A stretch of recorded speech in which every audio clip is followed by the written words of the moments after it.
masuk debat negara sesi kedua. Baik, Assalamualaikum warahmatullahi wabarakatuh. Selamat malam hadirin yang kami hormati, salam sejahtera untuk kita semua, Om Swastiastu. Hadirin, malam hari ini kita ada beberapa mekanisme yang akan kita lakukan, bahwa debat ini terdiri dari 3 segmen, di mana segmen pertama adalah segmen pemaparan. Jadi nanti moderator akan menyampaikan sebuah permasalahan, atau kalau tidak bisa dibilang sebagai permasalahan, sebuah tantangan yang dihadapi bangsa ini seputar sosial, budaya, dan juga kesejahteraan rakyat, di mana masing-masing dari capres akan mendapatkan porsi dan waktu yang sama, masing-masing 3 menit untuk memaparkannya. Dan capres yang lain mungkin bisa menyimak baik-baik kira-kira pemaparan dari capres mana yang nantinya akan dikritisi di segmen yang kedua, di mana pengkritisan nanti atau debat nanti di segmen kedua masing-masing mendapatkan waktu sekitar 2 menit. Dan selanjutnya nanti apabila waktu memungkinkan, maka kami juga memberikan kesempatan kepada audiens dari berbagai kalangan, entah itu seniman, akademisi, dan lain sebagainya, untuk turun serta memberikan gambaran tentang permasalahan apa saja yang dihadapi saat ini. Dan sebagai penanda waktu agar semua mendapatkan porsi dan kesempatan yang sama, kami juga akan memberikan tanda apabila waktu kurang 15 detik, kami akan memberikan tanda warna kuning, dan apabila waktu telah habis, kami akan memberikan warna merah. Dan selanjutnya untuk pertanyaan yang akan disampaikan kepada para capres akan disampaikan oleh Pak Tamrin. Kami persilakan, Pak. Terima kasih, Mbak Emil. Nama saya Tamrin Amal Gopakola, Sosiolog Universitas Indonesia. Selamat datang para capres pada sesi kedua ini. Nah, ranah debat kita malam ini adalah sosial budaya. Nah, tempatnya di Bali. Karena itu, pada sesi yang pertama yang sudah lewat tadi sore, itu kita mengambil yang budayanya, masalah budaya, ketahanan budaya Bali dalam menghadapi globalisasi pariwisata dan sebagainya. Dalam sesi kedua ini, kita mengambil subranah sosial. Bisa saja dikaitkan dengan budaya, tapi fokusnya adalah pada sosial, hubungan antar kelompok dan sosial itu. Nah, kemudian ada penegasan dari Gubernur Bali bahwa Bali ini penuh dengan aura perdamaian, penuh damai, walaupun pernah mengalami satu peristiwa yang mengguncangkan, yaitu bom Bali di Ground Zero itu. Nah, tapi Bali bertahan, dan mereka mempunyai suatu ketahanan budaya yang didukung oleh kelompok-kelompok di dalam masyarakat Bali. Nah, apa yang akan ditanyakan adalah berhubungan dengan itu. Pertama, kira-kira apa kontribusi dari masyarakat Bali yang bisa disumbangkan kepada masyarakat Indonesia secara keseluruhan. Karena kita tahu bahwa di Nusantara ini ada 653 suku bangsa. 653, 2/3-nya ada di Indonesia Timur, dan 1/2 dari 2/3 itu ada di Papua. Berarti kita sangat beragam. Nah, masyarakat Bali terkenal sebagai masyarakat yang sangat homogen. Bagaimana dengan kedatangan pendatang-pendatang yang masuk ke Bali? Nah, apakah itu akan bisa bertahan gitu? Kemudian yang kedua, sumbangan Bali baik dalam gagasan maupun di dalam peran nyata. Saya tunjukkan misalnya sumbangan Bali dalam gagasan itu adalah konsep Bali tentang marga, sistem kemargaan, di mana sistem permukiman itu dibagi-bagi di dalam marga. Paling jelas di Bali, juga jelas di Lombok, di Kota Mataram.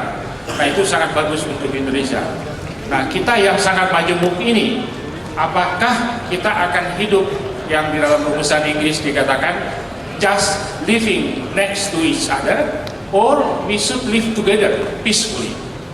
Nah, jadi kepada bapak-bapak kami minta suatu penegasan dari visi bapak-bapak tentang bagaimana menjaga perdamaian di Bali dan sumbangan Bali untuk perdamaian Nusantara dan sumbangan Bali untuk perdamaian dunia.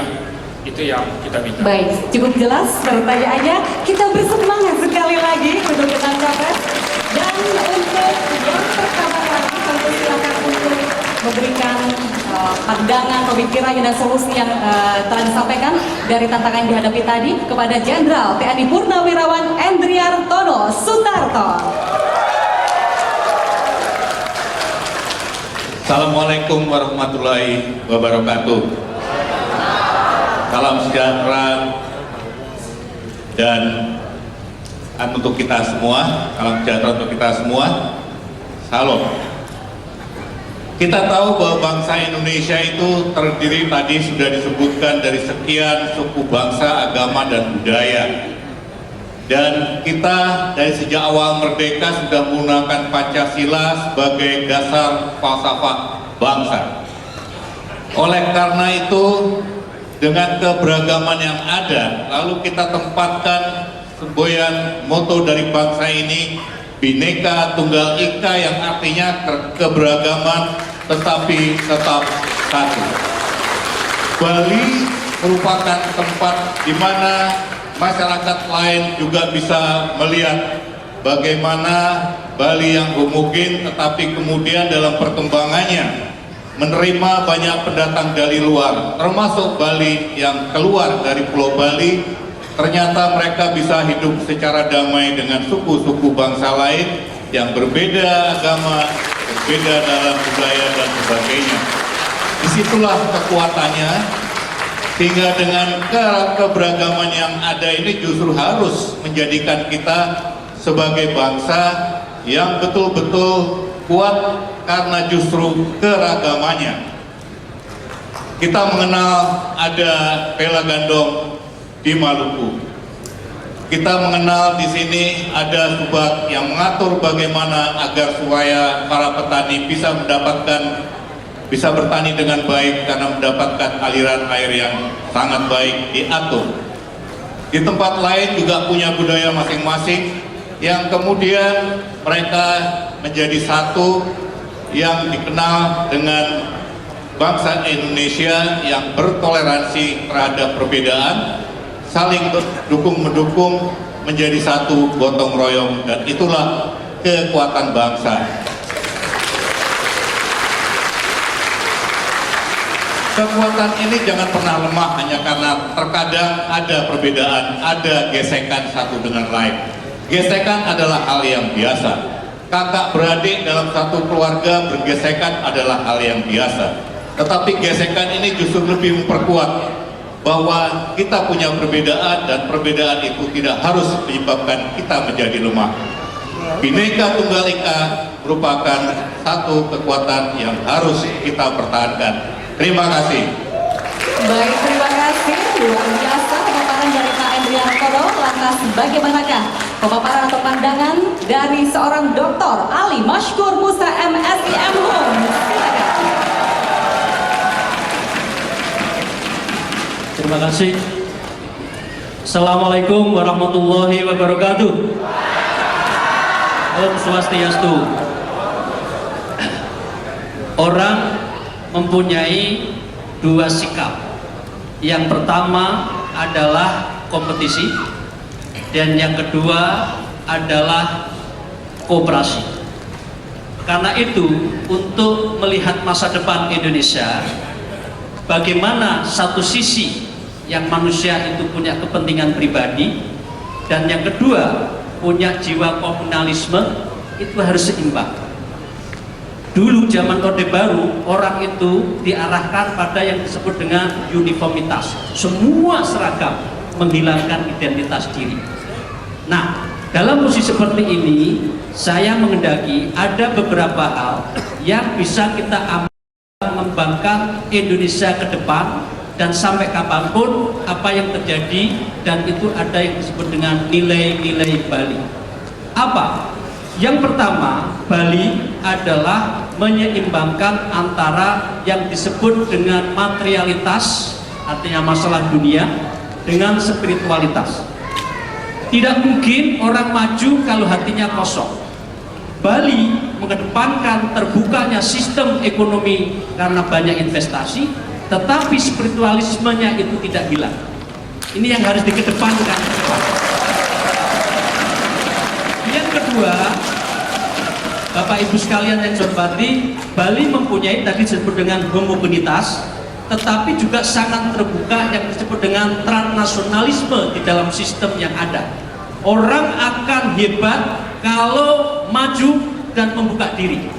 Tetapi kalau orang menutup diri, dia adalah alamat dia akan mundur. Ini yang kedua, dan itu ada di Bali. Yang ketiga, yang perlu kita kembangkan membangun Indonesia adalah menyeimbangkan antara yang disebut dengan transnasionalisme value, nilai-nilai transnasional, dengan apa yang disebut dengan local wisdom. Bali maju tapi tidak meninggalkan akar budayanya. Bali maju tidak meninggalkan kebersamaannya. Bali hebat tetapi masalah agama dijunjung tinggi. Agama itulah perekat yang bisa membedakan kita manusia. Dan tiga nilai itu adalah ada di dalam Pancasila. Nah, sebagai solusi ke depan kita harus melakukan yang disebut dengan pendidikan multikultural yang mengedepankan toleransi dan pluralisme, dan itulah Indonesia.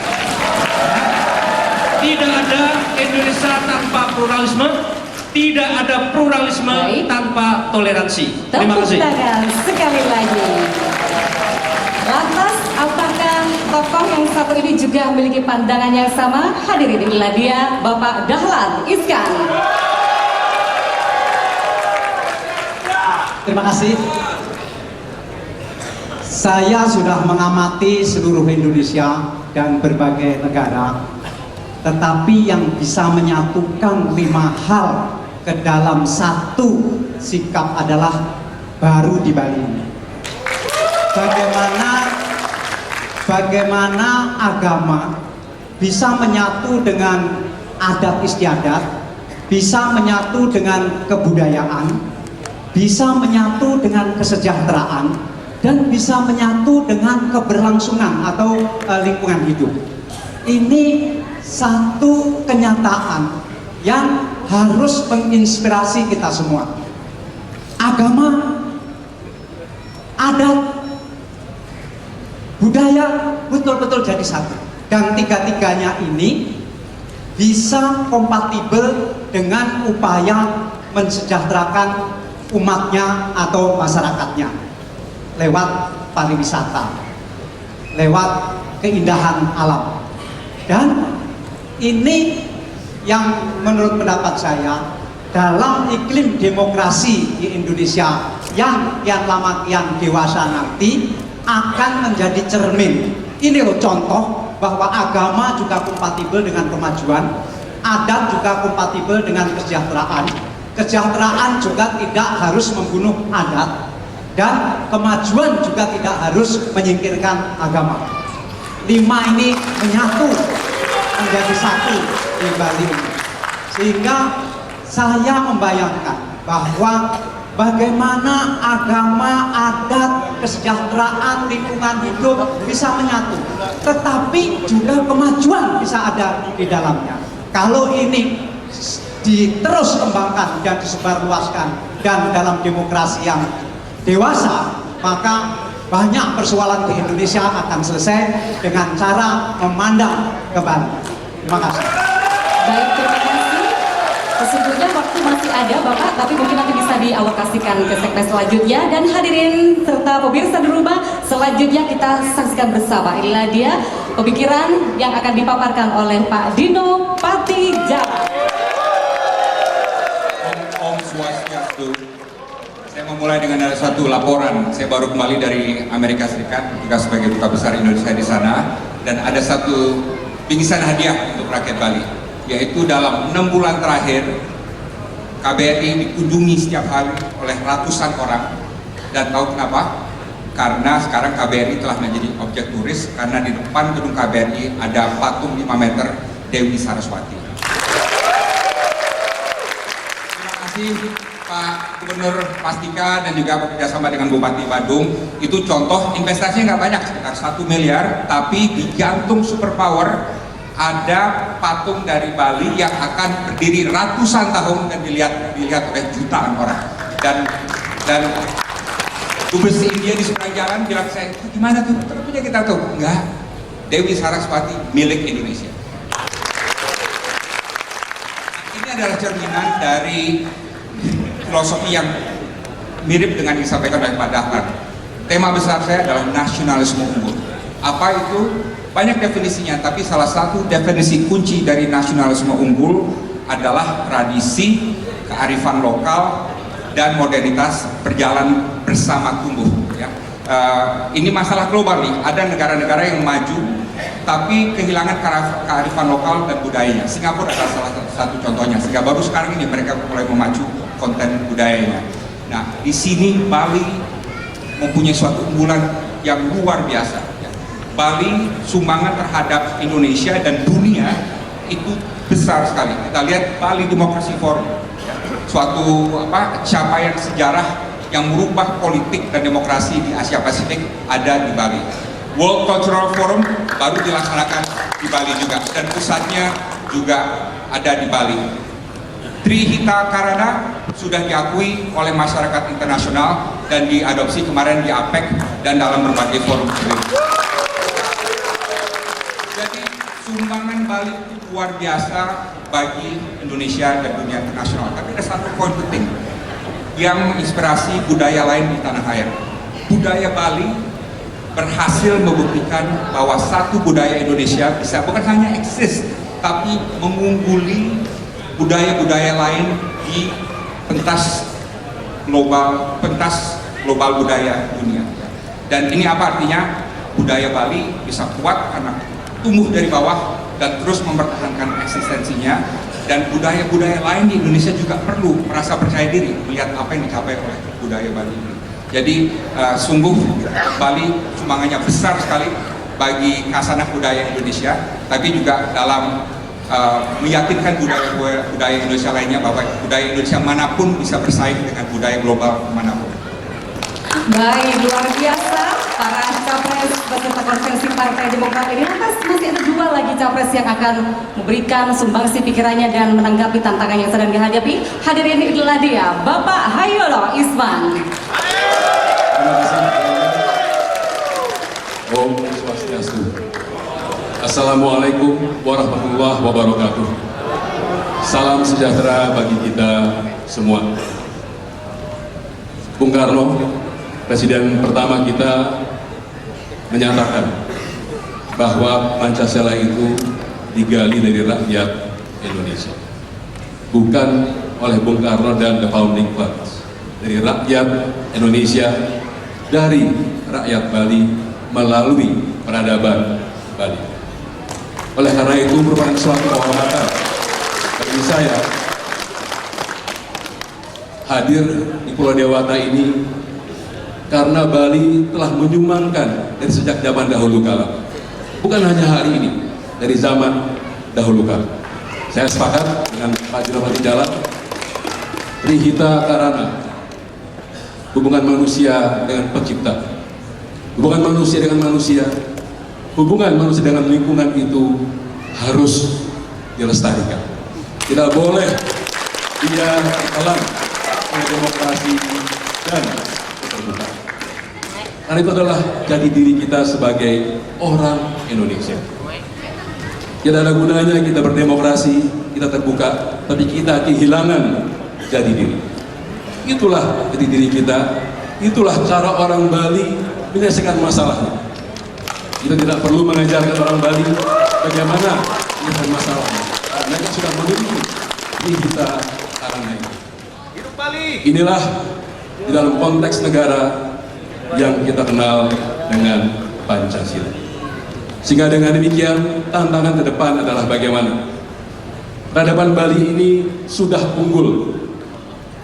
Bagi saya sudah unggul, hanya belum diunggulkan. Belum diunggulkan oleh kita sekalian.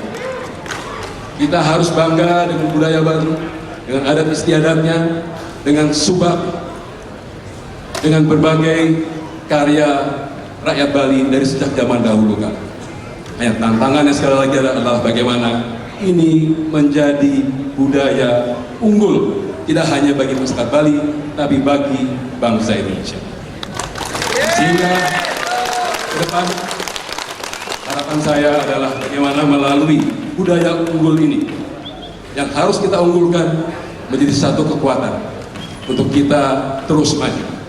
Kita sebagai bangsa, sebagai masyarakat telah berhasil mengatasi berbagai masalah dan akan berhasil mengatasi masalah-masalah yang baru. Nah, oleh karena itu sekali lagi budaya harus kita hormati. Tidak ada di dunia ini di mana satu hari tidak ada pesawat, tidak ada listrik, tidak ada kegiatan manusia kecuali perlindungan kepada diri kita sendiri. Terima kasih Pak Hairul Izzah. Masih ada satu calon presiden lagi yang kita tunggu buah pemikirannya. Inilah dia, Bapak Gita Irawan Wirjawan. Om Swastiastu. Assalamualaikum warahmatullahi wabarakatuh. Nabi Gandrel. Indonesia adalah negara dan bangsa yang multikultur. Berhadapan dengan globalisasi, kita memiliki dua tantangan. Yang pertama adalah bagaimana kita semua bisa merawat kemajemukan ataupun keanekaragaman. Yang kedua adalah tantangan yang terkait dengan pengikisan budaya lokal oleh proses globalisasi. Kalau kita merujuk ke Bali, sinar kebudayaan terus bersinar. Dan tentunya sinar kebudayaan ini harus berasaskan dua azas, yaitu azas Pancasila dan azas Bhinneka Tunggal Ika. Di mana keanekaragaman itu harus kental dengan kesatuan dan kesatuan harus kental dengan keanekaragaman. Kalau kita mengacu ke Bali, luar biasa. Pertumbuhan budaya telah membuahkan pertumbuhan ekonomi. Pertumbuhan ekonomi di Bali di atas rata-rata nasional. Tentunya atribusi terhadap Pak Gubernur dan seluruh pemangku kepentingan dari Bali. Pengangguran di bawah nasional, kemiskinan di bawah nasional. Namun Bapak Ibu sekalian, kalau kita bicara mengenai aktivitas ekonomi, ada 4 hal yang harus dirangkul, yaitu pro-growth, pro-job, pro-poor, dan pro-environment. Dalam arti kata, pertumbuhan ekonomi harus kental dengan pemerataan dan peka dengan kelestarian lingkungan. Kita melihat catatan-catatan bahwa masih ada beberapa daerah di Bali yang pertumbuhan ekonominya masih di bawah pertumbuhan ekonomi daerah-daerah lainnya di Bali. Tentunya ini yang harus dipikirkan dan menjadi diskursus dan tantangan pimpinan daerah dan pusat ke depan. Nah, tentunya kita juga menyadari bahwa dalam 15 tahun terakhir, lahan pertanian sudah berkurang, kurang lebih 7.000 hektar dari 87.000 hektar. 7% dari lahan pertanian sudah berkurang dalam 15 tahun. Ini justru yang harus dipikirkan oleh pimpinan kita ke depan agar sektor pariwisata yang sangat mengedepankan aktivitas ekonomi itu harus bisa berkelanjutan apabila sektor-sektor lainnya itu terjaga. Tentunya ke depan tantangan pemimpin pusat maupun daerah adalah gimana kita bisa menjaga keharmonisan antara globalisasi dengan kekayaan budaya lokal. Dan tentunya tantangan pimpinan pusat adalah gimana agar keharmonisan antara kebudayaan dengan globalisasi itu bukan hanya terjadi di Bali saja. Dan ini atau Bali harus menjadi acuan dan contoh positif untuk seluruh titik di Indonesia agar Indonesia bisa bersinar. Baik, luar biasa para capres di hadapan kita ini, masih banyak hal yang harus kita gali. Selanjutnya Pak Tamrin. Ya, terima kasih Pak calon capres, para capres, Pak Gubernur, Pak Made Pastika. Saya kira akan sangat berterima kasih karena keenam capres ini semuanya memuji Bali sebagai sumber aura perdamaian. Karena sama, sedangkan tugas saya di sini lebih sebagai provokator, provoking ideas, saya benturkan. Jadi saya ingin masuk ke masalah lebih dalam lagi. Oke, kita setuju bahwa kita harus membangun kehidupan berbangsa yang damai, yang adil dan beradab. But how? Nah, how-nya itu adalah misalnya kalau orang hidup bersama, mestinya lingkungan permukimannya itu berdampingan. Nah, Bali dengan sistem marganya bagus secara internal, tapi eksternal dia inklusif, dia eksklusif, dia tidak inklusif. Sama dengan permukiman saudara-saudara kita keturunan Tionghoa, di mana-mana ada Chinatown dan mereka eksklusif, tidak inklusif. Nah, bagaimana kita memikirkan pilar-pilar sosial yang menopang negara kesatuan Republik Indonesia langsung di tingkat permukiman? Apa gagasan Bapak dan Bapak Bernam tentang hal ini? Bagaimana kita melakukan itu? Kenapa kok di Surabaya itu ada namanya apa? Pakuan City. Nah, itu eksklusif. Kenapa kok di birokrasi ada eksklusifnya juga? Di Jakarta tuh ada Babi Kuning, Batak, Bima, dan Kuningan menguasai birokrasi Jakarta. Masa negara kesatuan Republik Indonesia seperti itu, di kapling-kapling gitu? Nah, bagaimana ini? Kita mewujudkan inklusifnya di dalam pergaulan sehari-hari di permukiman, di sekolah, di tempat di tempat hiburan, di pelayanan kesehatan dan sebagainya. Karena sekarang ini cenderung eksklusif. Bagaimana itu, Pak? Baik, kita mulai dari Pak Gita Wirjawan. Bagaimana Bapak? Silakan. Tepuk mana dong, Bapak? Terima kasih. Saya sangat menghormati prinsip kebebasan berekspresi. Saya sangat menghormati prinsip kebebasan berkeyakinan. Dan tentunya kita jangan lupa kesatuan dengan keanekaragaman dan keanekaragaman dengan kesatuan. Ini nyambung dengan prinsip Pancasila dan Bhinneka Tunggal Ika. Dan tentunya Bali ini dengan nada dan warna yang eksklusif yang seperti disampaikan oleh Bapak Profesor. Ini adalah warna yang telah bersinar. Bersinar dalam konteks global, di mana dalam era globalisasi Bali tetap bersinar dan bisa membuahkan aktivitas dan pertumbuhan ekonomi. Ini tidak beda dengan area-area lainnya di Indonesia. Justru tugas kita semua bukan hanya pemimpin di daerah ataupun pusat, tapi tugas kita selaku pemangku kepentingan dan warga masyarakat secara luas untuk merawat kemajukan yang diwarnai dengan area-area yang mungkin memiliki eksklusivitas, tapi gimana bisa bersinergi, bisa berkesinambungan dan berkoordinasi dengan warna-warna lainnya yang mungkin juga kelihatan agak eksklusif. Nah, ini adalah kekayaan dan tantangan dan kekayaan untuk kita semua ke depan. Tapi kalau Bali bisa menjadi contoh yang bersinar untuk seluruh 33 provinsi lainnya, Indonesia akan menjadi soft power yang dahsyat dalam komunitas dunia. Baik, terima kasih. Itu tadi pendapat dari Pak Gita Wirjawan. Tapi bagaimana dengan Pak Hairul Isman? Apakah Bapak ada solusi yang ditawarkan untuk bisa mengatasi eksklusivitas ini? Sementara di sisi lain, eksklusivitas ini akan bisa mengancam keberagaman dan juga semakin individual begitu Pak. Silakan Pak Hairul Isman, waktunya 2 menit sama dengan yang lain. Terima kasih banyak. Demokrasi yang kita bangun sekarang ini adalah demokrasi ala Indonesia. Tidak bisa kita menjiplak demokrasi dari bangsa lain, karena kita akan kehilangan jati diri kita sebagai orang Indonesia, sebagai orang Bali. Oleh karena itu, demokrasi kita marilah kita pastikan bernilaikan Pancasila. Demokrasi yang berketuhanan, demokrasi yang berperi kemanusiaan, demokrasi yang menghormati persatuan, demokrasi yang mengedepankan musyawarah demi keadilan sosial bagi seluruh rakyat Indonesia. Itu solusi yang terbaik, tidak ada obat. Tantangannya adalah bagaimana tataran operasional.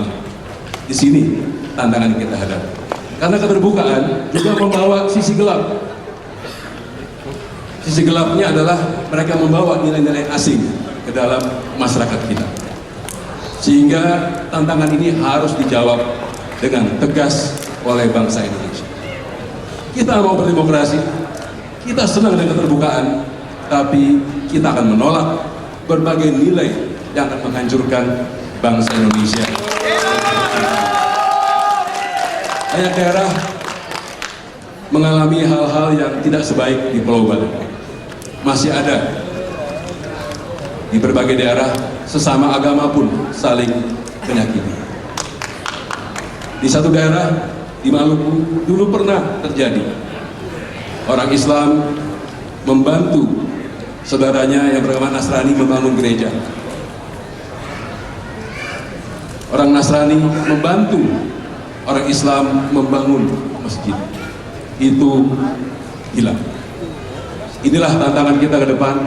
Bagaimana Bali dengan budayanya lakukan pertahanan yang luar biasa, dan ini akan diikuti oleh saudara kita dari provinsi yang lain. Terima kasih tepat waktu Pak Khairul Ismail. Atas selanjutnya kami persilahkan Pak Dido Patijala. Terima kasih.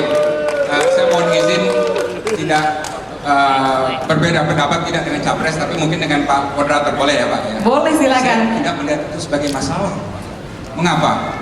Saya sebagai anak dari keluarga diplomat, saya sudah tinggal di 10 negara. Dari 10 negara yang saya tinggalin di Afrika, di Asia, Afrika, Amerika, Eropa, dan lain sebagainya, masalah ini ada di mana-mana Pak. Di semua kota itu ada kompartementalisasi penduduk. Ya, di New York, ya, Hispanic ada di Hispanic, ada daerah orang Afrika, ada daerah Yahudi, dan lain sebagainya. Suatu hal yang biasa Pak. Yang penting di Bali ini, kalau ada sistem pemukiman marga, pertama tidak diskriminatif. Dalam arti tidak ada hukum atau peraturan yang melarang orang lain untuk tinggal di sana. Jadi lebih karena proses alami. Dan kedua, kegiatan ekonomi terbuka bagi semua orang. Jadi kalau ada pasar, bukan hanya orang Bali aja, tapi semua orang bisa beraktivitas ekonomi di sana. Jadi saya sama sekali tidak melihatnya sebagai satu masalah. Dan saya bilang, lepaskan saja kepada proses alami. Nanti juga akan timbul pemukiman baru yang lebih mungkin lebih meluas keragamannya ya. Nah, tapi ada satu poin penting. Ini hubungannya bukan hanya dengan Bali, tapi dengan pelestarian budaya secara nasional. Saya melihat ada tren begini. Saya orang Minang Pak, yang cenderung mempertahankan budaya Minang itu adalah orang Minang, ya kan? Budaya Papua orang Papua. Ya. Kenapa nggak pernah ada proses lintas budaya nih Pak? Ya, di mana ada program nasional, di mana taruhlah orang Bali belajar ke Minang, belajar budaya Minang, dan orang dari Medan belajar ke Papua untuk belajar budaya Bali. Jadi ada proses penyumburan lintas budaya yang merupakan bagian dari program nasional. Jadi budaya nasional bukan hanya tumbuh dari lokal akarnya, tapi secara nasional memperkaya kita semua. Baik, terima kasih. Wah, ini Pak Dido punya pemikiran yang berbeda. Tapi bagaimana dengan Pak Dahlan Iskan? Kira-kira setuju tidak apa yang disampaikan oleh Pak Dido Patijala? Begini, di abad sekarang ini ada, saya anggap percobaan. Ada percobaan menyelesaikan tesisnya Pak Tamrin tadi, Profesor Tamrin, itu di Singapura.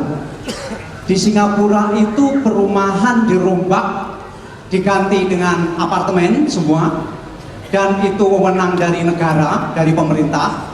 Dan siapa yang menghuni apartemen baru itu sudah direkayasa sedemikian rupa. Tionghoanya harus berapa, Melayunya harus berapa, Indianya harus berapa. Ini di dunia saya baru melihat rekayasa atau engineering sosial terjadi di Singapura ini. Apakah hasilnya baik atau tidak baik, kita belum tahu. Yang jelas, Singapura bukan negara demokrasi seperti kita. Dia bisa melakukan engineering seperti itu karena tidak ada demokrasi. Nah, kita tidak mungkin melakukan eksperimen seperti yang dilakukan oleh Singapura itu. Apakah yang dikemukakan Profesor Tamrin tadi akan membahayakan? Bisa ya, bisa tidak. Membahayakan kalau kita pelihara itu terus-menerus. Tetapi tidak akan membahayakan dan bahkan menjadi kekuatan dengan dua hal. Satu, dengan mendewasakan demokrasi.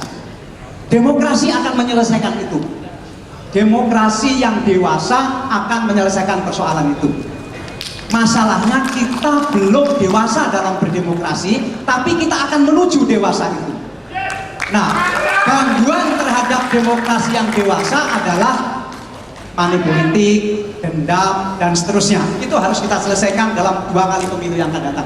Sebetulnya ada yang ekonomi tapi waktunya habis. Baik, terima kasih Pak Dahlan Iskan. Itulah dia tanggapan dari Pak Dahlan Iskan. Lantas selanjutnya kami persilakan Bapak Ali Mashkur Musa. Terima kasih Bu Emil. Pertanyaan Profesor Tamrin menggoda saya. Logikanya saya balik. Apakah eksklusivitas itu dijawab secara fisik atau psikis? Saya melihat kelebihan dari eksklusivitas, artinya eksklusif, kelompok, marga, rumahnya, saudara, kanan kiri, ya, untuk di Bali bisa menjawab atas keraguan eksklusivitas itu menunjukkan adanya kekerasan. Ternyata di Bali tidak, ya. Mengapa? Ternyata eksklusivitas fisik selama psikisnya tidak berubah dan itu adalah Pancasilais, ya, itu tidak ada masalah. Karena demokrasi itu adalah menghargai kekayaan adat, budaya, dan akar asal usul sebuah daerah. Kita lihat, apakah tadi disebutkan hanya masalah pemukiman, kemudian ekonomi di Bali ini dikuasai orang Bali? Tidak. Investasi semua orang datang. Bali bisa menghidupi teman-teman kita di masyarakat Jawa, di pesisir, Jember, Banyuwangi, Situbondo, cari hidup di sini dan tidak ada kritik. Yang kedua, selama psikisnya tidak berubah, artinya yang beragama apapun bisa melakukan peribadatan sesuai dengan agamanya, itu justru modern. Di Bali Muslim bisa hidup, Hindu apalagi, Kristen, Protestan, dan agama yang lain dijunjung tinggi. Jadi psikis itu tidak otomatis dipengaruhi oleh fisiknya. Itu yang kedua. Yang ketiga, masalah budaya, etnik juga bebas di sini. Jangankan sesama orang Indonesia, luar negeri, seluruh dunia aja ada di sini kok. Nah itulah jiwa keterbukaan dari yang disebut dengan keterbukaan ekonomis, tapi terbuka untuk kemajuan. Itulah Bali yang sangat luar biasa. Baik, Hidup terima Bali. kasih. Hidup Bali. Masih ada satu lagi Pak Endrianto Sutarno, kami persilakan. Sebut saja ya.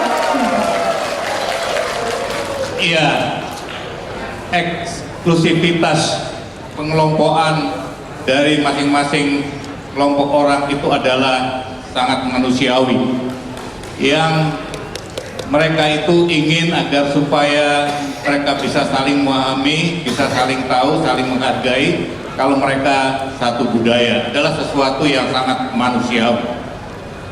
Karena itu yang paling penting adalah dengan pengelompokan tadi yang dijaga jangan sampai kemudian timbul gejolak, timbul gesekan antara kelompok-kelompok tadi seperti apa yang ada pada warga di Bali ini. Ini yang harus dijaga, antara lain apabila kesenjangan antara kelompok-kelompok tadi tidaklah terlalu besar, yang menyebabkan gesekan, menyebabkan timbulnya kecemburuan sosial kalau antara kelompok satu, eksklusivitas yang satu dengan lainnya itu ada gap yang terlalu besar. Ini lalu menyebabkan adanya kecemburuan sosial, dan kalau ini tidak segera diperbaiki tingkat kesenjangan ini, maka kecemburuan itu bisa menimbulkan gejolak sosial. Karena itu perkecil gap kesenjangan kesejahteraan, lalu yang kedua biarkan pembauran itu berjalan secara alamiah. Saya mengikuti betul bagaimana bangsa Indonesia ini dari sejak awalnya. Kalau kita mengejek suku bangsa yang lain, langsung terjadi perkelahian. Sekarang ada suatu hal yang biasa kalau kita mengejek antara satu suku bangsa dengan suku bangsa lain, yang itu dianggap sebagai suatu guyonan, lelucon, bukan lagi sesuatu yang serius. Dulu, kalau kita sedikit saja menyinggung suku lain, mereka bisa langsung terjadi gejolak yang sangat besar. Baik, terima kasih sekali lagi, beri aplaus yang luar biasa Untuk ke-6 calon presiden konvensi Partai Demokrat. Nah, ini tadi ada yang pro, ada yang kontra, tapi ada juga yang melihat eksklusivitas ini dari berbagai sudut pandang. Sehingga tergantung kondisinya seperti apa begitu. Pak Tamrin, dan mau disampaikan begitu Pak? Oh, terakhir. Apakah kita memerlukan suatu pola pemukiman sosial yang seragam untuk seluruh Indonesia? Apakah kita mengikuti pola Bali? Ataukah kita mengikuti pola-pola yang lain di suku-suku yang lain? Contoh dari Pak Dahlan tadi saya kira bagus sekali, itu sangat inspiring gitu. Jadi pertanyaan saya itu adalah, apakah perlu ada penyeragaman? Perlu ada penyeragaman. Baik, ini waktu menjawabnya agak terbatas, dimulai dari Pak Endriantono, silakan. Iya, saya tidak sependapat dengan ada penyeragaman. Kita negara demokrasi, sementara Singapura itu bukan negara demokrasi. Yang pemerintah itu bisa mengatur apapun yang penduduk, yang diinginkan dari penduduk. Sementara suatu negara demokrasi, biarkan itu semua berjalan secara alamiah. Pemerintah hanya menjaga agar kemudian di dalam perkembangan yang secara alamiah ini berjalan secara serasi dan berjalan dengan damai. Oleh karena itu, saya pribadi tidak sependapat kalau kemudian semua orang harus hidup di suatu tempat yang bentuknya sama, segalanya sama, apa-apanya sama, karena kita bukan negara sosialis. Terima kasih. Baik, terima kasih. Baik, selanjutnya Pak Ali Maskur Musa, apakah perlu ada penyeragaman dalam hal ini Pak? Silakan. Izinkan saya berbeda dengan Profesor Tamrin. Kalau kita bicara tentang demokrasi, intinya dua. Yang pertama adalah kebinekaan dan yang kedua adalah kebebasan. Jadi manakala ada dua ini tidak ada, itu bukan negara demokrasi, dan Indonesia telah memilih sistem demokrasi menjadi pilihan, bukan monarki, bukan sosialisme, bukan kapitalisme dan lain sebagainya itu. Jadi dengan demikian, Pak Profesor Tamrin, menurut saya biarkan semua masalah rumah, pemukiman itu urusan rakyat. Negara nggak perlu datang, negara nggak perlu hadir untuk mengatur itu. Karena rumah itu mempunyai 3 ciri. Yang pertama adalah ada core value sosialnya. Nggak mungkin saya orang Jawa rumahnya sama dengan orang Minang, Mas Dino, berbeda, atau sebaliknya. Itu. Jadi jangan di uniformkan, jangan seragamkan.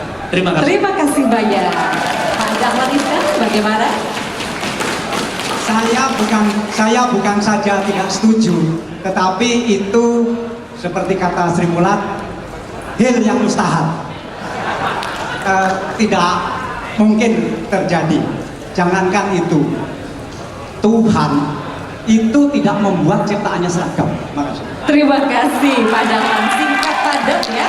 Baik, Pak Dito Marijalal, masih bertahan dengan jawaban yang tadi kah? Tidak setuju dengan keseragaman. Tidak setuju dengan Karena keseragaman. lihat dari sejarah kita, sesuatu yang dipaksakan atau terlalu diseragamkan biasanya akan menimbulkan korslet di lapangan. Jadi menurut saya, bottom line-nya, selama tidak ada diskriminasi apapun terhadap suatu warga negara, jangan diseragamkan. Biarkan aja. Baik, terima kasih Pak Hayam Isman, bagaimana? Ini Profesor sedang mancing beliau.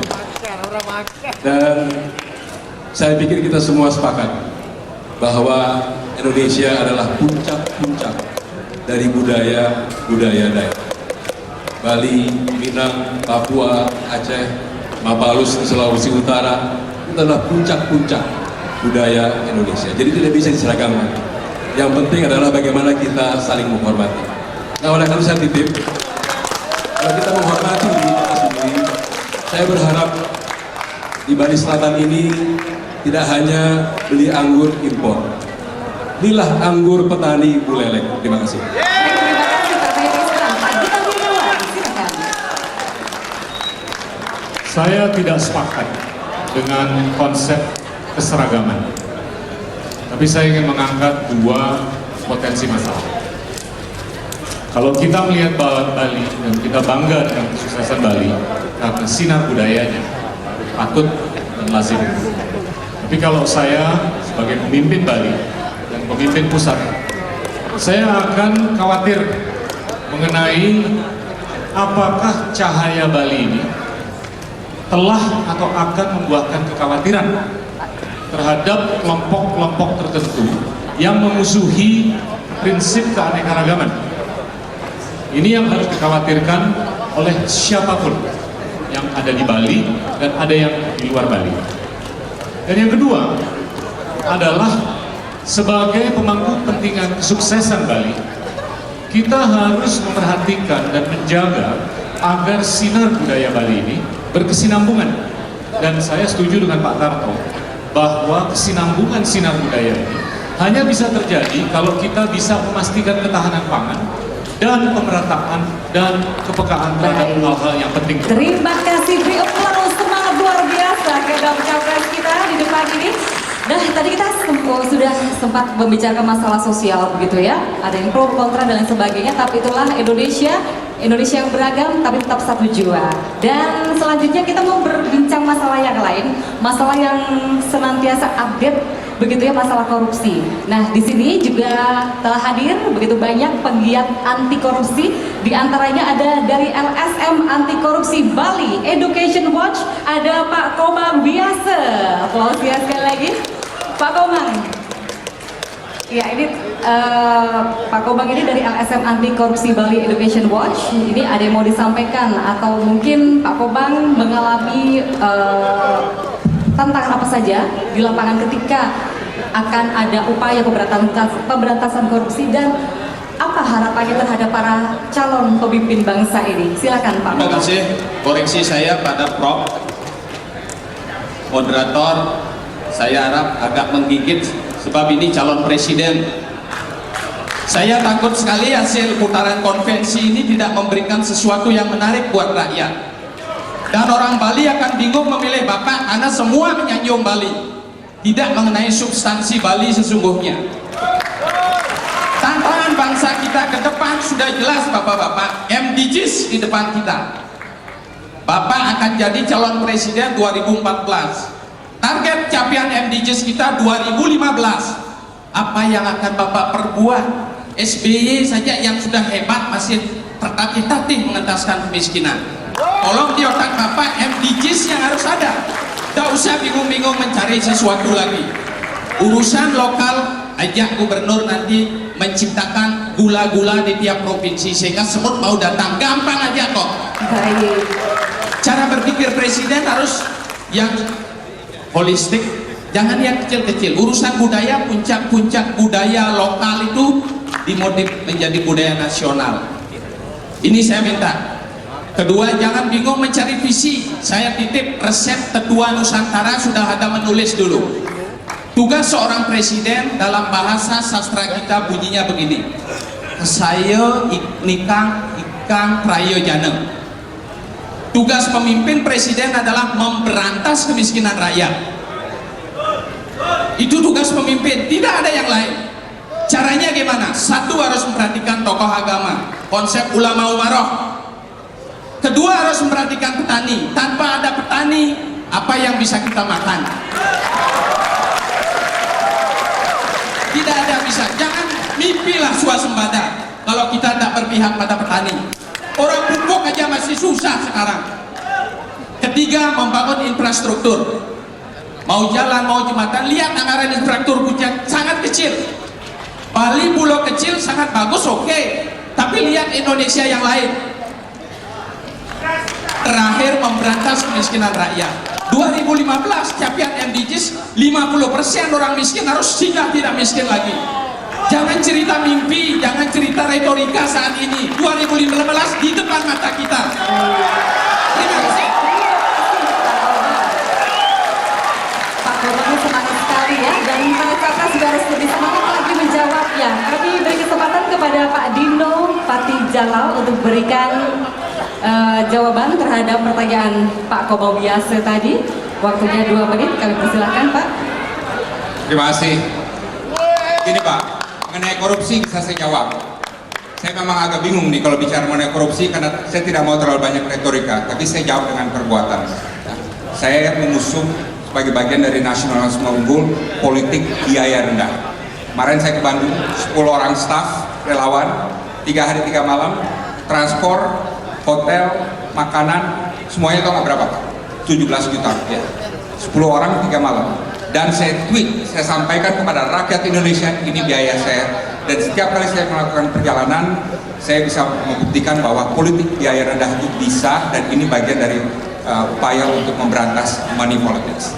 Satu, MDG, Pak, kita adalah salah satu negara yang lumayan, Pak, melawan MDG. Kemiskinan sekarang udah sekitar 12%, ya, orang yang hidup di bawah 1,25 dolar per hari. Kematian ibu kita sudah, kalau tidak salah ya, bisa saya dikoreksi, melewati batas MDG. Kematian anak juga telah melewati. Pendidikan lebih dari bangsa lain, sekarang sudah universal 12 tahun. Prestasi pemerintah SBY 12 tahun gratis sekolah. Gimana lagi, ya kan? Jadi kita jangan ini terlalu pesimis dan ini Pak, apa namanya, menggebuki diri sendiri. Capaian kita di bidang MDG dibanding negara Amerika Latin, dibanding negara Afrika, dibanding banyak negara-negara Asia, kita not so bad. Terima kasih. Terima kasih Pak Dido. Bagaimana Pak Dahlan menanggapinya? Kami persilakan Pak Dahlan Iskan. Menyelesaikan persoalan Indonesia dalam 2 menit. Tapi saya akan fokus pada MDGs. Betul, kita prihatin karena kita pada tahun 90-an itu tingkat MDGs kita lebih baik dari Vietnam, dan sekarang kita di bawah Vietnam sedikit. Jadi sedikit di bawah sekarang sedikit di bawah Vietnam. Saya mentargetkan pada akhir tahun 2019 nilai kita 70, sekarang 120. Konkret, ada roadmap-nya, bagaimana cara menyelesaikannya. Gampang karena data sekarang udah lengkap. Beda dengan di pemerintahan-pemerintahan yang dulu datanya tidak ada. Sekarang data sudah lengkap. Kabupaten mana yang MDGs-nya jelek sekali, fokus itu harus diatasi. 10, 20, 30 kabupaten yang MDGs-nya sangat-sangat jelek, fokus di sana, diatasi di sana. Nanti itu akan dengan cepat.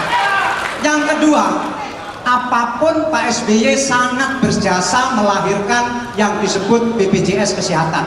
Ini infrastruktur modern untuk menjadi negara modern.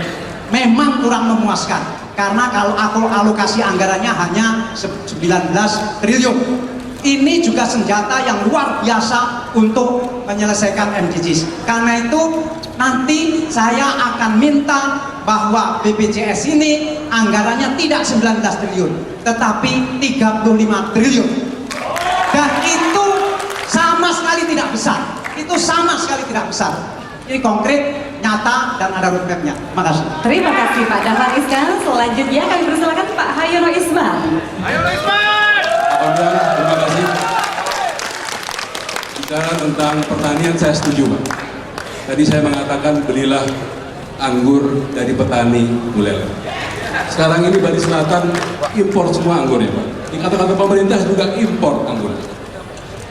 Di mana sense kita, rasa kepedulian kita kepada saudara kita petani Buleleng. Saya bulan Mei yang lalu ke sana. Itu anggur dihargai Rp1.000 Pak. Dan bahkan dibuang karena tidak laku. Jadi ini masalah. Kalau kita tidak bisa menjawabnya, repot. Nah, oleh karena itu solusinya adalah robah paradigma kita. Petani, nelayan jangan dijadikan profesi kelas 2. Kalau itu masih kita pertahankan, kita akan menjadi bangsa yang senantiasa impor buah-buahan di tanah yang subur, impor ikan dan garam di laut yang luas. Ini adalah suatu ironi, suatu sia-sia yang tidak menghargai nikmat dari ide Sang Hyang Widewasa. Terima kasih. Terima kasih Pak Hayono Isman, dan selanjutnya kami persilakan Pak Ali Mashkur Musa untuk menanggapi. Ya, saya ini kan wayang. Yang tanya begini, jawabnya begini. Masa tanya gini, jawabnya ngidul, kan tidak mungkin. Sesuai dengan pertanyaan. Saya ambil satu case saja Mas, mengenai korupsi hubungannya dengan kemiskinan dan kesejahteraan. Ada dua, dengan segala hormat, program yang menurut saya harus dievaluasi. Yang pertama adalah nomenklatur di dalam APBN yang disebut dengan Bansos. Bansos itu anggarannya adalah 75,7 triliun pada tahun 2012, dan temuan kami di BPK menunjukkan 9,3 triliun tidak tepat sasaran. Ya, karena itu mengapa sekarang sudah 315 bupati kepala daerah berurusan dengan aparat pendukung karena penyalahgunaan bansos itu. Saya kalau jadi presiden, saya sudahi bansos itu, saya kembalikan ke kementerian, bangun itu sosial, jangan ada unsur politisasi di dalam konsep bansos. Ini yang pertama. Yang kedua, saya kalau jadi presiden akan meneruskan pola subsidi, karena ini bagian dari welfare state di sebuah negara kita. Tetapi dengan segala hormat, Mas Dahlan, Pak Dahlan, Master Presiden, ya, pengelola subsidi itu tidak diberikan oleh BUMN. Sekarang BUMN itu mengelola 350 triliun subsidi, mulai pupuk, mulai benih, mulai BBM bersubsidi, tetapi tidak sampai rakyat.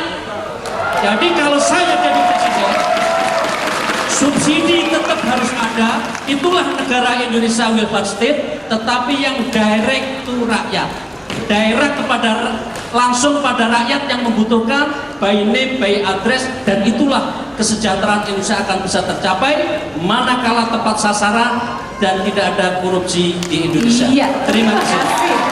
Pak Ali Masyhur Musa, Pak Gita Wirjawan, giliran Bapak menyampaikan atau menanggapi pertanyaan tadi. Kalau kita melihat survei mengenai korupsi, itu lebih banyak persepsi mengenai korupsi itu terjadi di daerah. Dan terkait dengan 3 hal, yaitu fasilitas pendidikan, fasilitas kesehatan, dan permodalan.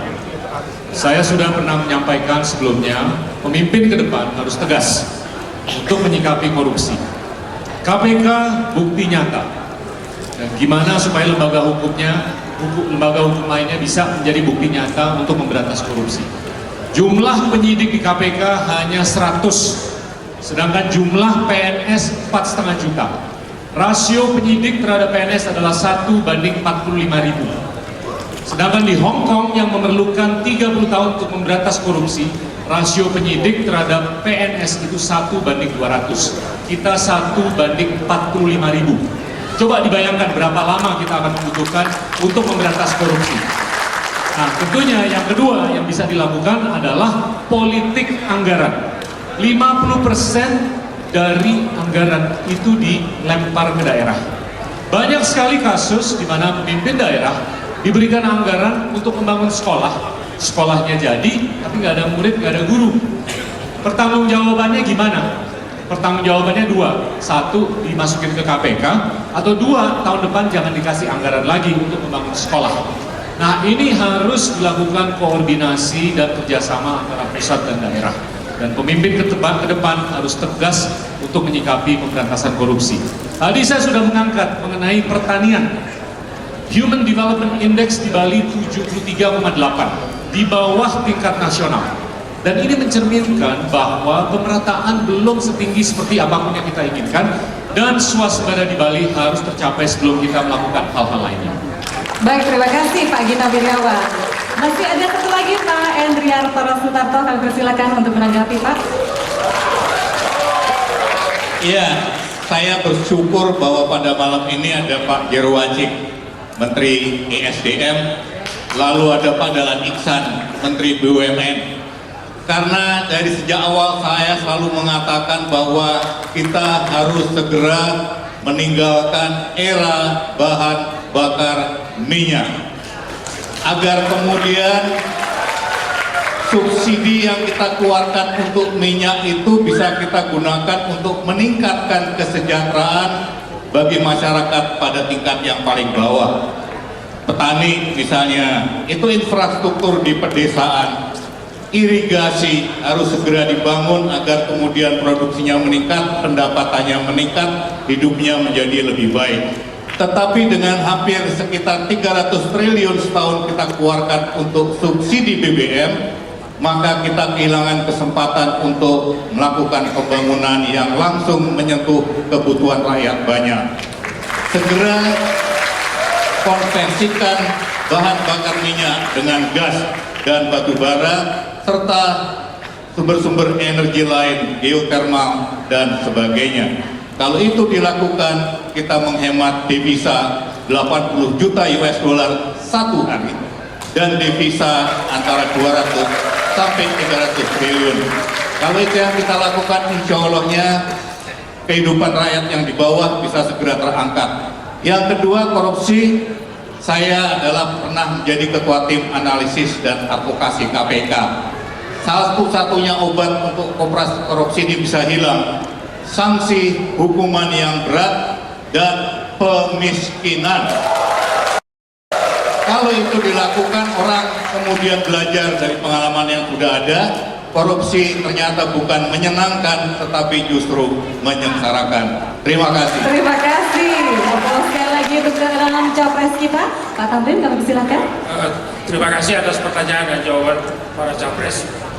Ada satu pertanyaan terakhir yang akan datang dari floor, dari audiens. Nah, Bali itu kuat karena adat dan agama itu dia menjadi satu. Adat dan agama menjadi satu dan dipertahankan habis pada tingkat banjar, pada tingkat desa adat. Karena itu Bali begitu solid dan kokoh.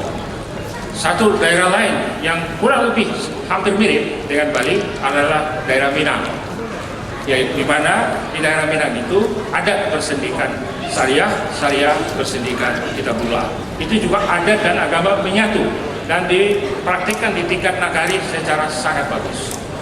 Nah, karena itu kita moderator akan meminta Bapak Ida Dewa Gede Murah Swasta, salah satu pimpinan adat di Bali ini, untuk memberikan pemikiran dan pertanyaan sekaligus kepada keenam capres. Persilakan. Terima kasih. Suksema. Om Swastiastu, Om Awiknamastu, Namo Buddhaya. Saya sangat berbahagia dengan keenam capres dari Demokrat ini.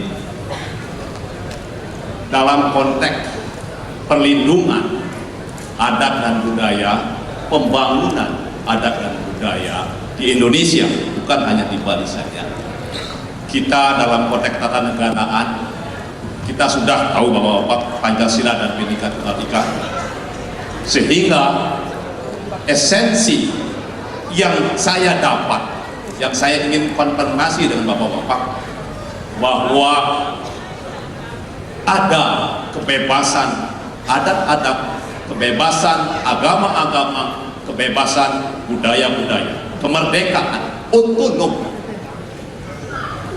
Di situ kemudian muncul bahwa negara atau pemerintah sama sekali tidak boleh mengintervensi secara material agama, adat dan budaya, dan juga sebaliknya adat tertentu, budaya tertentu, agama tertentu tidak boleh mengkooptasi negara.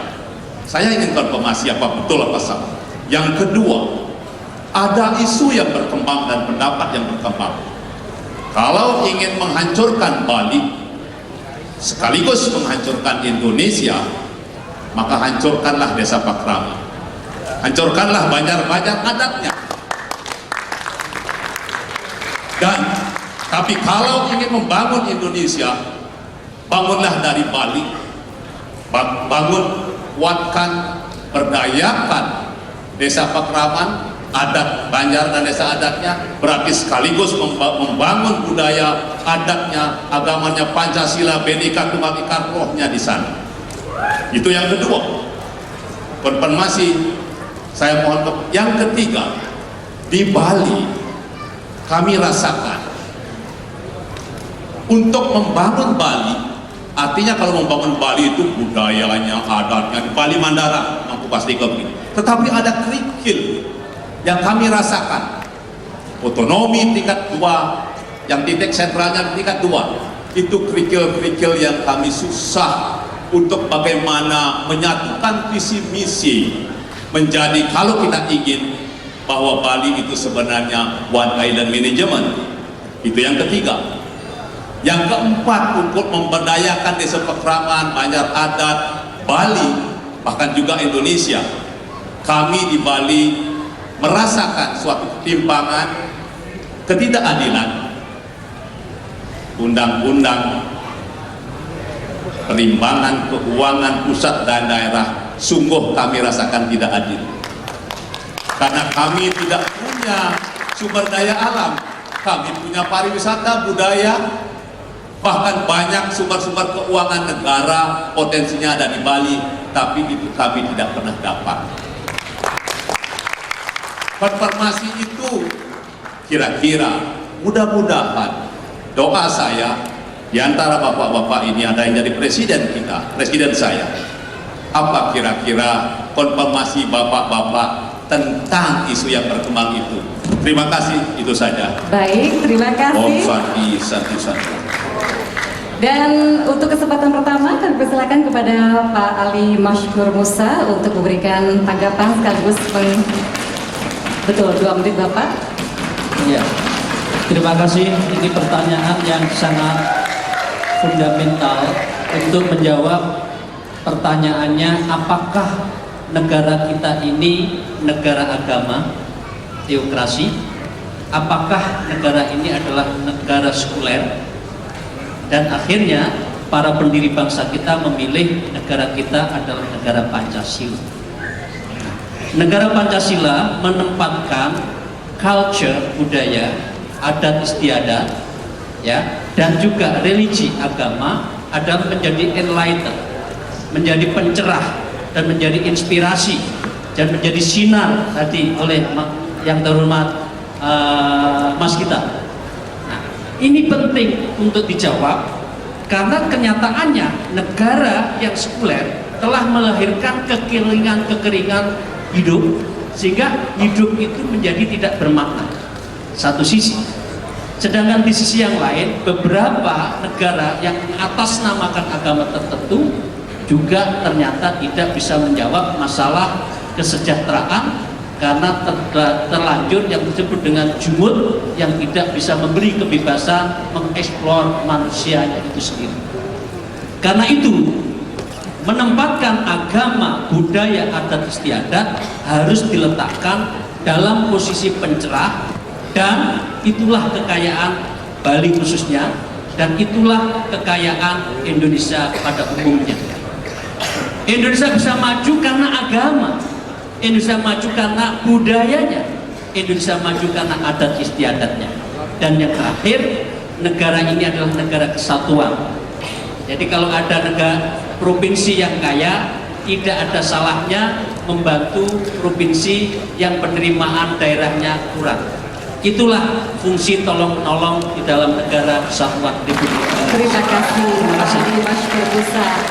Pak Hairul Isma selanjutnya berkesempatan untuk memberikan tanggapan. Kami persilahkan Pak. Terima kasih Bu Emil.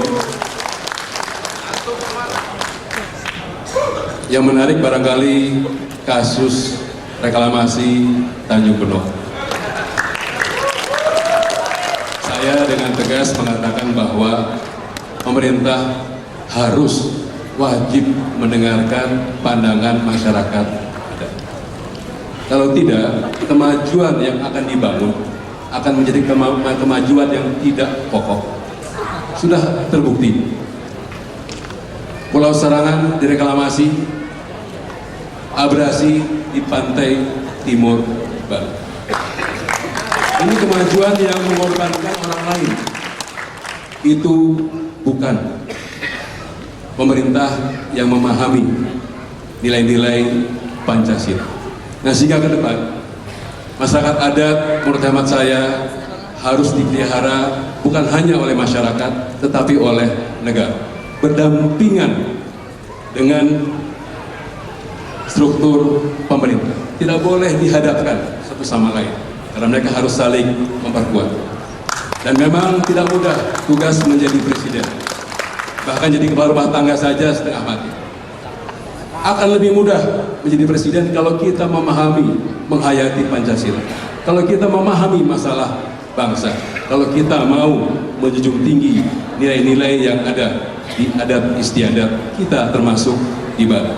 Saya kagum dengan Gubernur Bali, bukan hanya beliau kader Demokrat, tapi beliau menghargai budaya Bali.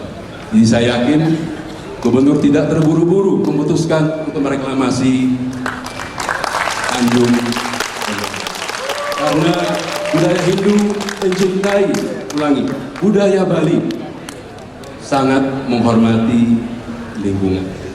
Ini saya pikir penting bagi semua presiden, bagi semua pemimpin yang ada di tanah air. Iya, terima kasih banyak Pak Hairul Iskandar, dan kesempatan selanjutnya akan kami berikan kepada Pak Endriartono Sutarto untuk menanggapi. Silakan Pak.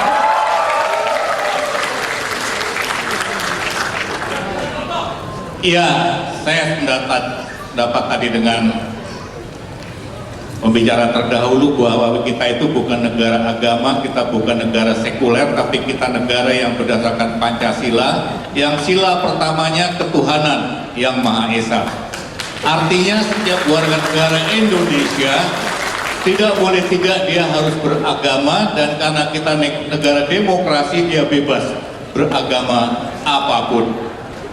Oleh karena itu kalau ada kelompok yang kemudian dengan keyakinannya berusaha untuk mengintimidasi atau memaksa kelompok lain untuk beralih agama, maka sebagai negara hukum, hukum harus ditegakkan.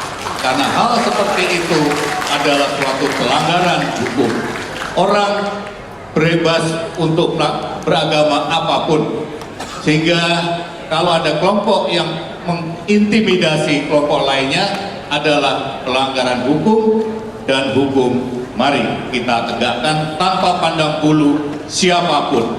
Sejauh bahwa mereka melanggar hukum, tidak peduli apapun dia, siapapun dia, hukum harus ditegakkan. Insya Allah dengan cara begitu warga negara akan merasa punya kebebasan untuk melaksanakan apapun yang menjadi kepercayaannya. Terima kasih. Terima kasih Pak Endriartono, dan berikutnya saya persilakan Pak Gita Wirjawan.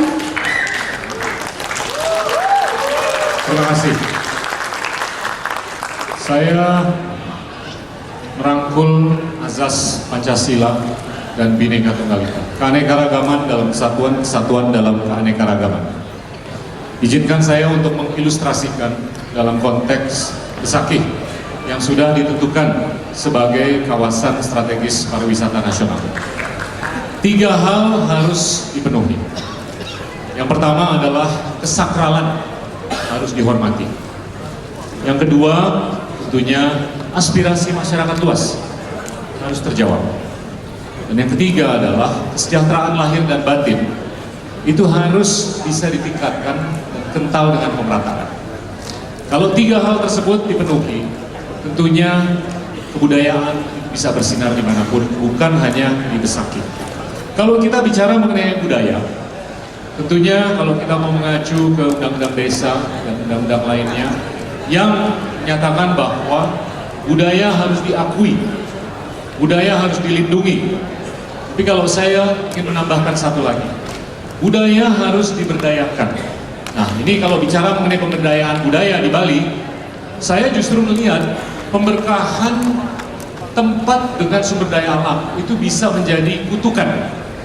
Kita sudah melihat tempat-tempat lain yang dikutuk karena tidak bisa berkembang. Nah, kalau Bali yang sudah diberkahi dengan kekayaan budaya, sinar budaya, ini kedepannya harus melakukan beberapa hal. Gimana supaya Bali bisa menjadi objek wisata bukan hanya untuk alamnya ataupun budayanya, tapi sports tourism, medical tourism, technology tourism, dan segalanya, dan ini memerlukan akses ke permodalan dan pembangunan infrastruktur dan juga peningkatan SDM. Baik, terima kasih Pak Gita, dan selanjutnya Pak Dahlan Iskan, kami persilahkan untuk menanggapi lebih lanjut. Pertanyaan Pak Lurah yang terhormat itu sangat-sangat mendasar. Saya jadi teringat perdebatan di PPUPKI pada tahun 45 akhir itu mengenai negara kita. Kita tahu bahwa ketika Indonesia ini merdeka, belum diputuskan negara ini seperti apa. Itu belum diputuskan. Dan ketika sidang-sidang pertama, kita kalau membaca sekarang sebetulnya agak lucu.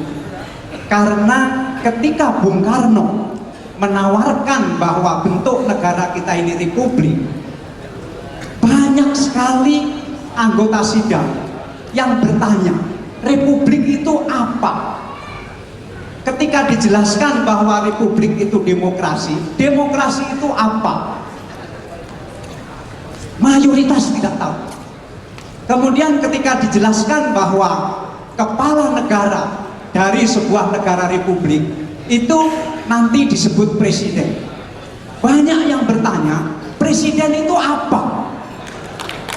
Bagaimana cara presiden itu bisa jadi kepala negara? Ini dijelaskan panjang lebar apa itu demokrasi, apa itu republik, dan apa itu presiden. Karena kita tidak pernah mengenal yang namanya presiden waktu itu. Yang kita kenal adalah raja, sultan, dan seterusnya. Intinya Pak, bahwa ketika kita membentuk negara ini, para pendahulu kita membentuk negara ini, mereka belum pernah menyatakan bahwa bentuk negara ini sudah final. Tidak. Dan saya kira di zaman modern ini belum ada satu negara pun yang sudah menyatakan negaranya final. Bernegara adalah berproses. Dan sampai sekarang proses itu masih terus kita lakukan, kita sempurnakan, kita majukan. Baik. Pertanyaan-pertanyaan Pak Lurah tadi sebaiknya terus diperjuangkan, tapi harus diseimbangkan antara konflik dan kedamaian. Konflik dan kedamaian. Habis, tepuk tangan sekali lagi, dan masih ada Pak Dino Patijalal yang juga akan berikan tanggapannya. Kami persilahkan Pak Dino. Pak Idai Dewa Gede Murah. Gini, sewaktu saya bulan lalu mengakhiri tugas saya sebagai Duta Besar Indonesia di Amerika Serikat, ada yang paling saya banggakan tuh bukan investasi, angka perdagangan, pesawat militer dan lain sebagainya. Enggak, dua hal Pak.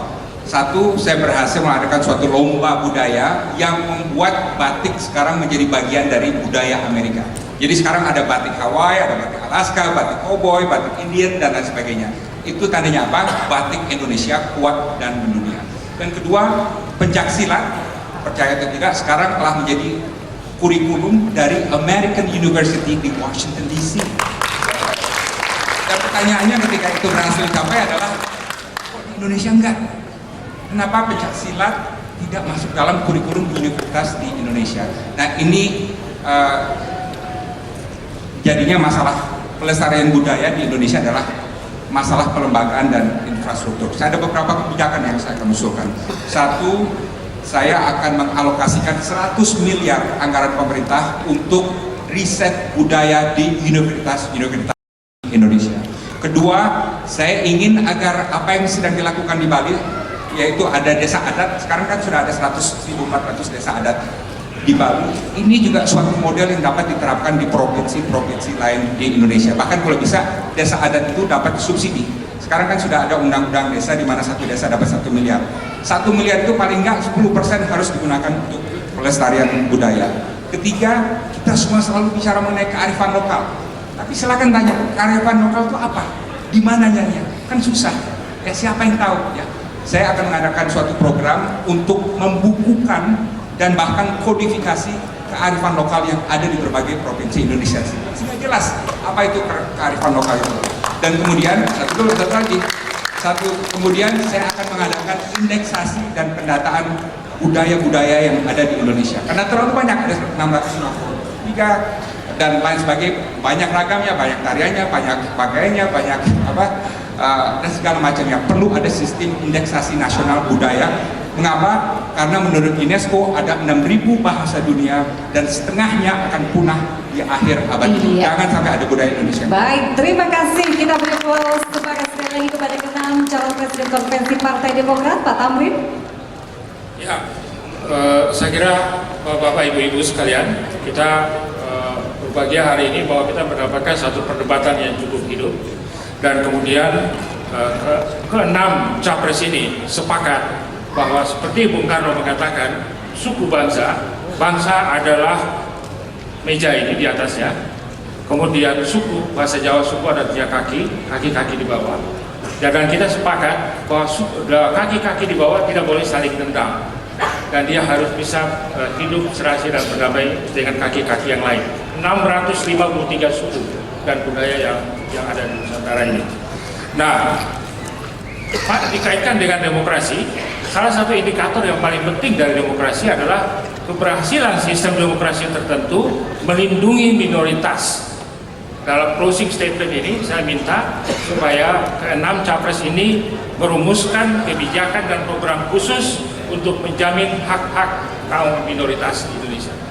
Baik, sudah cukup jelas Bapak-Bapak? Ya, kami persilakan pertama kali Pak Endriartono Sutarto untuk memberikan closing statement. Beri aplaus sekali lagi hadirin. Kita mengenal istilah diktator mayoritas dan tirani minoritas. Itu kalau kita tidak lagi beranjak dengan Pancasila kita yang sesungguhnya musyawarah mufakat itu harus menjadi dasar pada awalnya. Tetapi saya lihat perkembangan kita sekarang ini adalah demokrasi yang lebih banyak pada ujung-ujungnya akhirnya menggunakan voting. Yang terkadang lalu ini melupakan bahwa minoritas juga punya hak untuk suaranya didengar, dan suaranya itu harus menjadi pertimbangan di dalam memutuskan sesuatu. Oleh karena itu mengemukakan lebih dahulu musyawarah mufakat itu menjadi sesuatu yang sangat penting, karena justru itu adalah dasar dari falsafah bangsa Indonesia. Kalau memang tidak didapat kesepakatan di dalam musyawarah mufakat, baru kemudian kita mencari jalan lain. Tetapi voting itu jangan merupakan upaya yang paling awal, karena itu akan meninggalkan suara dari para minoritas. Perlindungan kepada minoritas haruslah dilakukan dengan mendengarkan apa sesungguhnya yang menjadi kebutuhan mereka dan apa yang diinginkan dari para minoritas ini untuk kemudian dipertimbangkan oleh mayoritas. Terima kasih. Terima kasih. Beri aplaus sekali lagi untuk Pak Endriartono Sutarto, dan selanjutnya kami persilakan kepada Bapak Ali Bashkur Busa. 2 menit Bapak. Terima kasih. Lagi-lagi izinkan saya berbeda dengan Profesor Tamrin.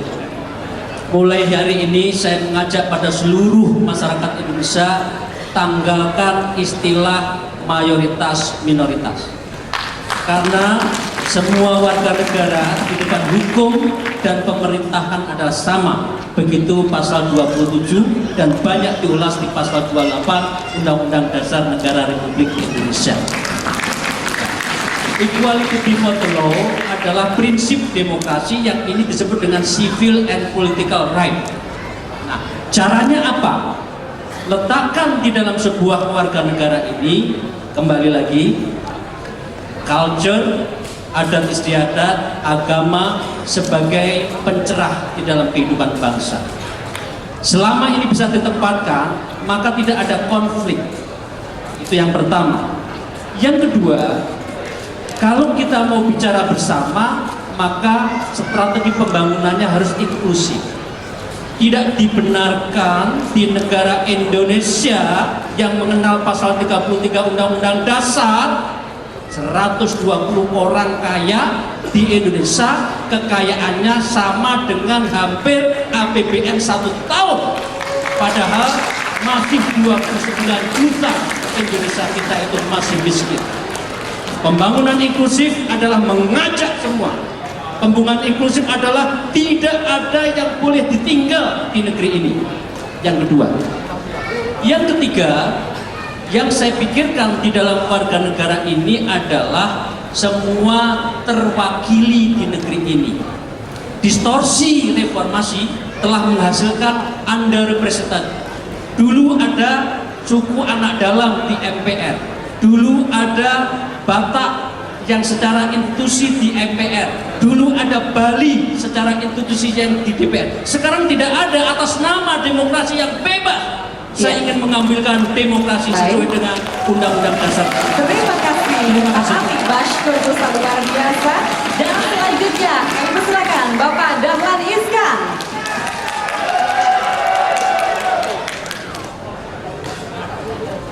Demokrasi itu sebetulnya punya pasangan seperti pengantin, sehingga mayoritas minoritas memang sudah tidak relevan di sebuah negara demokrasi yang dewasa, itu mutlak. Jadi ibarat pengantin harus ada satu pasang, dan pasangan demokrasi adalah penegakan hukum, sehingga demokrasi tidak akan dewasa kalau hukum tidak tegak. Sebaliknya demikian juga. Tetapi selama ini kita seolah-olah fokus all out membangun demokrasi dengan segala anggarannya dan infrastrukturnya, tetapi tidak all out membangun penegakan hukum. Sebetulnya ini ibarat pasangan pengantin, ini pasangan pengantin yang masih pincang, dan itu tidak boleh lagi terjadi. Baik, terima kasih Pak Dahlan Iskan, dan kami persilakan selanjutnya Pak Dino Patijala. Satu refleksi sejarah. 1945 ketika kita merdeka, yang membuat khusus itu bukan hanya kita pertama kalinya bangsa yang memproklamirkan kemerdekaan kita, tapi karena kita merupakan bangsa pertama yang memproklamirkan multikulturalisme, Bhinneka Tunggal Ika. PBB memang ada deklarasinya, negara-negara lain banyak retorikanya, tapi yang benar-benar menerapkannya adalah Indonesia. Nah, alangkah disayangkannya apabila setelah 60 tahun negara-negara Barat masuk yang tadinya di belakang kita dalam hal multikulturalisme sekarang maju di depan kita, sementara kita semakin mundur. Jadi tantangan sejarah bangsa kita, jangan sampai kita melepaskan multikulturalisme padahal kita pelopor yang paling awal di Orde Internasional yang baru. Itu satu.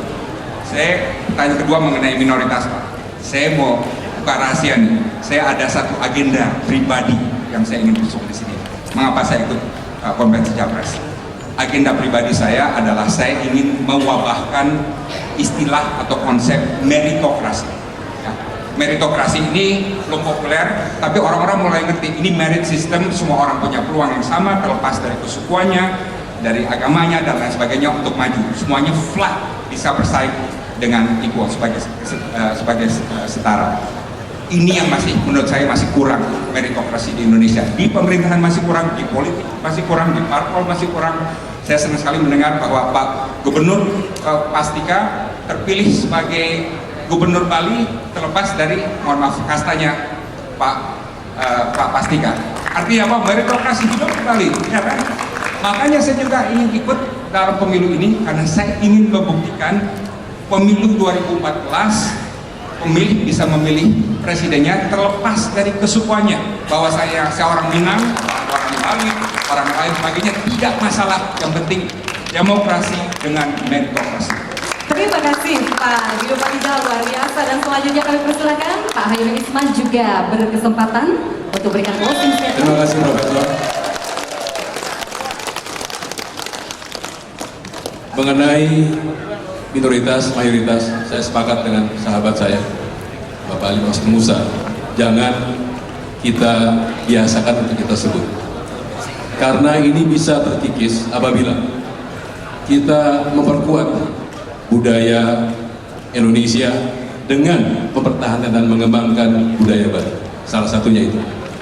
Yang kedua adalah penegakan hukum. Ini tidak boleh pandang bulu. Pak Gubernur, pembangunan di banyak hotel di Bali ada 1-2 yang nakal, melanggar. Saya harap Pak Gubernur bisa bertindak tegas bersama Pak Wali Kota. Kalau ini dibiarkan, Pak, ini jadi penyakit yang nanti menggerogoti kita. Itu penting karena Bali bisa maju karena pariwisata budaya, bukan karena pariwisata gedung. Dia menghormati budaya. Orang datang ke Bali bukan ingin melihat mall. Kalau melihat mall yang terbagus di negara itu lebih bagus daripada di Bali. Ini perlu dipahami oleh pemerintah dan perlu masyarakat adat senantiasa mengingatkan kepada pemerintah. Konsisten terhadap budaya, menegakkan hukum, Dan yang ketiga yang paling penting adalah percaya.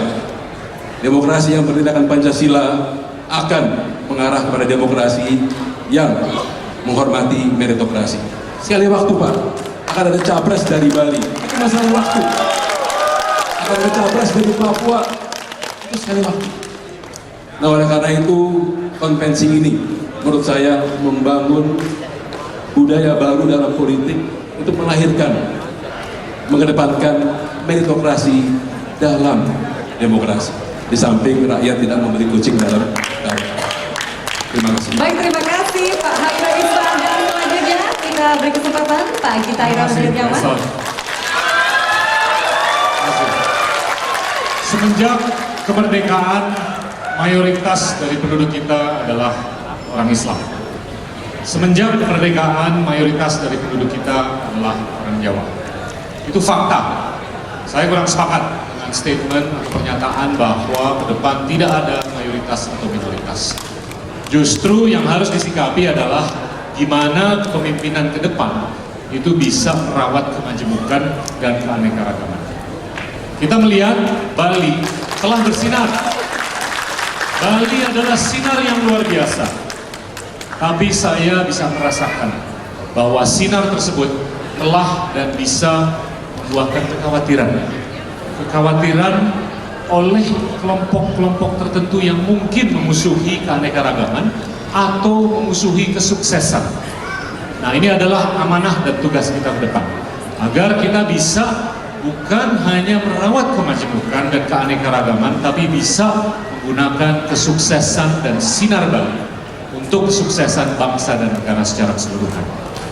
Pertumbuhan ke depan harus pro-job, pro-growth, pro-poor, dan pro-environment. Siapapun yang jadi pemimpin, cewek atau cowok, kalau bisa mengedepankan 4 unsur tersebut, akan menjadi pemimpin yang arif dan bijaksana.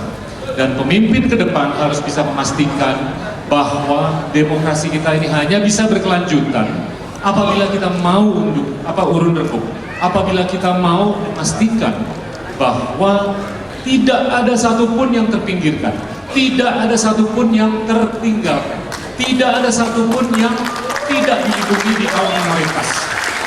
Gak ada alasan gereja Yasmin harus terus ditutup. Gak ada alasan bahwa siapapun yang berkeyakinan berekspresi apapun tidak dilindungi. Itulah amanah dan tugas pemimpin bangsa dan negara ke depan. Terima kasih. Om Shanti, Shanti, Shanti, Om.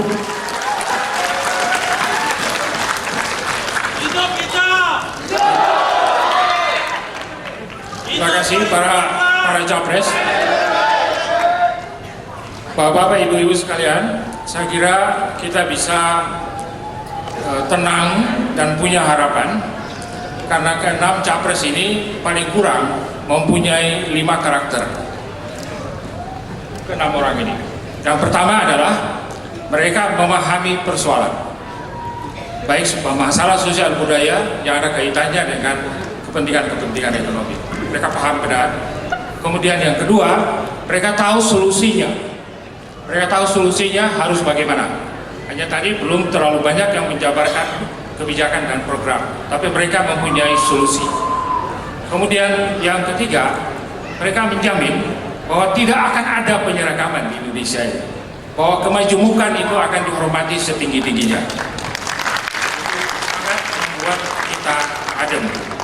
Kemudian yang keempat adalah bahwa para capres ini menjamin bahwa mereka akan memperlakukan semua kita 250 juta bangsa Indonesia ini sebagai warga negara yang sederajat di depan hukum, dan itu adalah suatu jaminan yang sangat bagus karena yang sampai sekarang terjadi itu belum terjadi di lapangan karena ada yang tidak sama, tapi mereka memberikan jaminan bahwa akan diperlakukan sama sebagai warga negara. Yang kelima, yang terakhir, yang juga merupakan satu pemikiran baru dan terobosan dari Pak Dino Patijalal adalah kalau dia terpilih sebagai presiden, dia akan mementingkan meritocracy, according to your merits, berdasarkan kelebihan kita masing-masing, dan orang akan diperlakukan bukan karena agama, bukan karena suku, bukan karena budaya, tapi semata-mata karena orang itu memang pantas untuk diangkat menjadi Presiden Republik Indonesia yang ke-7. Terima kasih. Baik, terima kasih Pak Tamrin dan hadirin serta pemirsa di rumah. Demikian tadi telah kita ikuti bersama debat Capres Konvensi Partai Demokrat, dan semoga semakin meyakinkan kita akan siapakah ia yang layak memimpin negeri ini. Terima kasih atas kebersamaan dan